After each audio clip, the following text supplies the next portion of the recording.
Hi everyone, this is Mauricio Jaimes. Today, uh, hi everybody, Mauricio Jaimes here.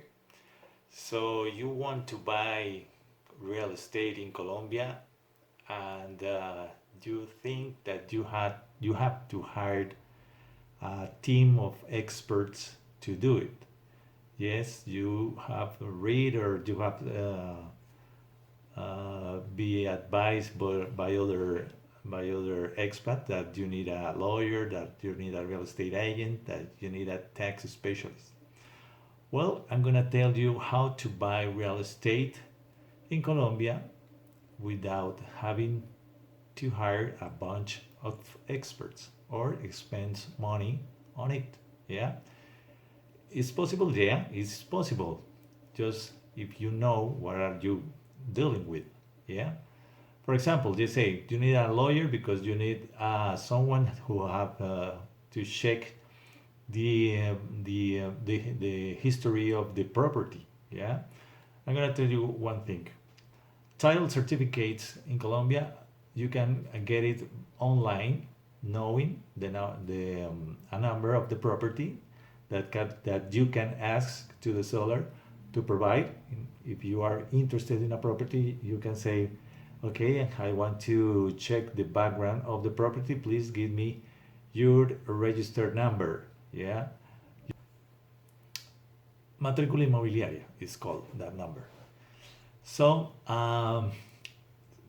once you get it, you receive you pay like $7 online.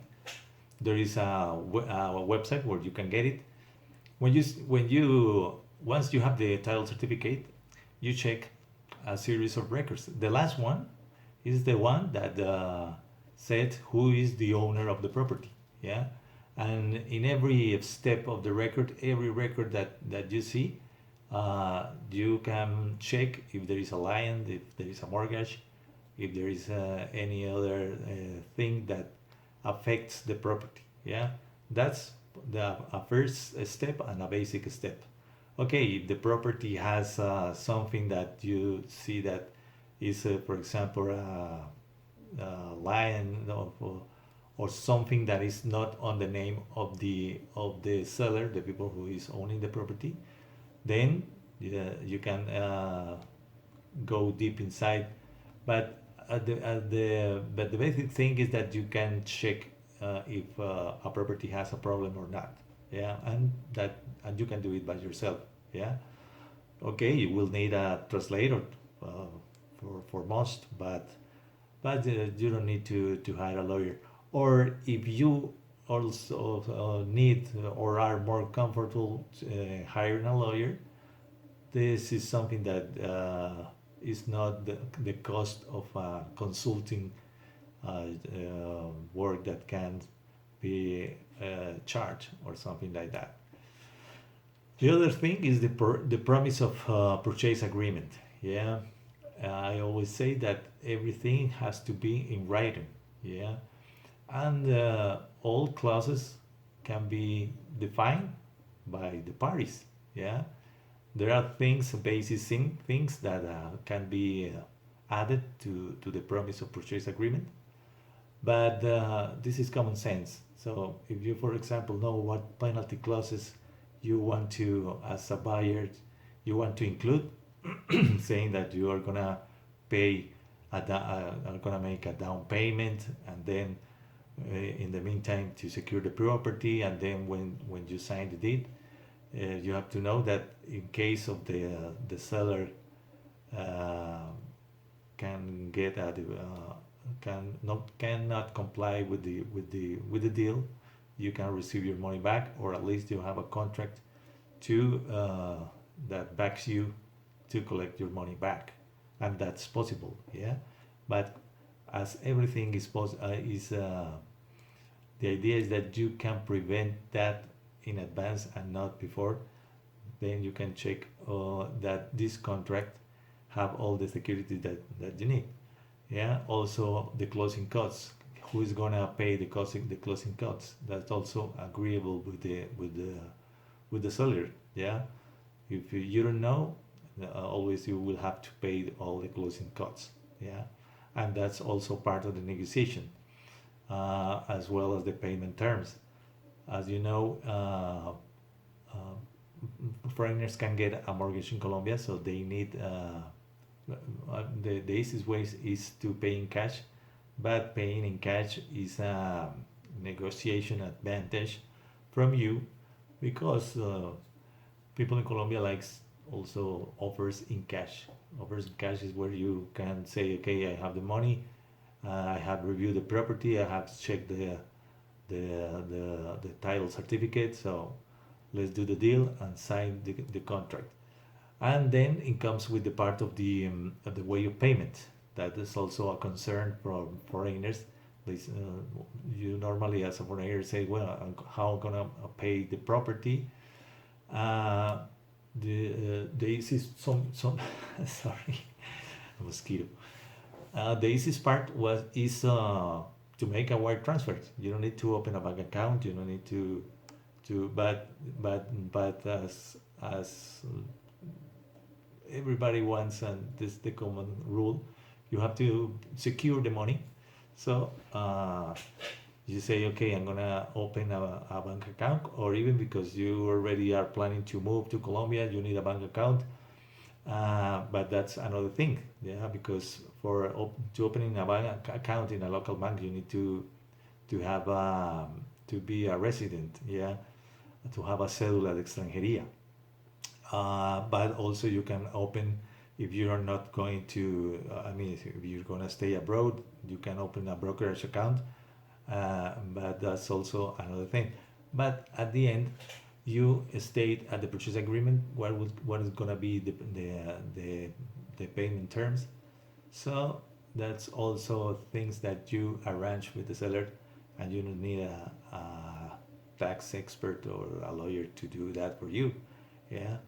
uh, Again, this is up to you, but knowing at least what things you are talking about, man, or the seller is talking to you, and he knows that you know what he's talking about, so that's make you more secure to make a good deal. And the other, and the finally, is signing the deed.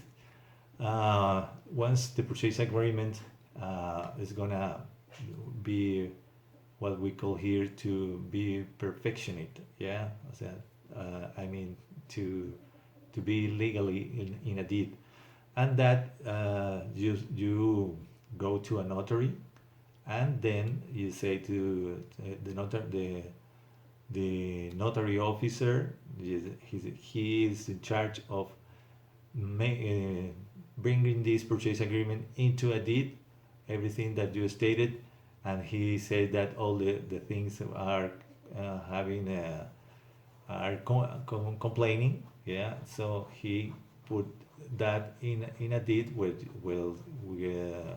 you will be the final owner of the property. So that's why I think that's what I always say, that knowing everything in these things, you can do it by yourself. In fact, in Colombia, 95% of the deals are being taken by people, by persons, because they know that that they can do it by themselves. So that we will help you to save a lot of money if you know everything. Yeah. So think about it, because how much money you think you can save knowing all this stuff? Yeah. I know for sure that people have saved 5,000, 3,000, $10,000, that sometimes people ask for just to making basic things that normally in Colombia are taking place smoothly. Please let me know your comments if you agree, if you not agree. I know that many experts say that need a little team of experts to to make a deal, to make a real estate deal. But then when they do it by themselves and learn paying to others to do it and say, no, I paid a lot of money to know the thing that I could do for myself, they realize that they could save that money, um, if knowing all the things before. So if you want to know more in detail uh, about everything that I just explained, how to read a title certificate, how to what clauses you must be aware of in a purchase agreement, also when going to the notary, what things you have to be aware and the payment terms. I'll be teaching all these things in detail at the live webinar that I will be hosting. Please let me know if you want to participate in the comments, if you agree or you're not agree also with the things I just explained. But I will be explaining and answering all the questions for you, and I hope you see you there at the live webinar. So let me know your comments. If you want to subscribe to my YouTube channel, you can do it as well. I'm just starting with this the video webinars, but I think it's the most useful way to explain. Uh, Even I'm better writing than talking, but at the end, when you have this contact face live, you can I can answer all the questions and all the doubts that you can arise. So thank you for watching, and we meet you there. Thank you. And then at the end, there are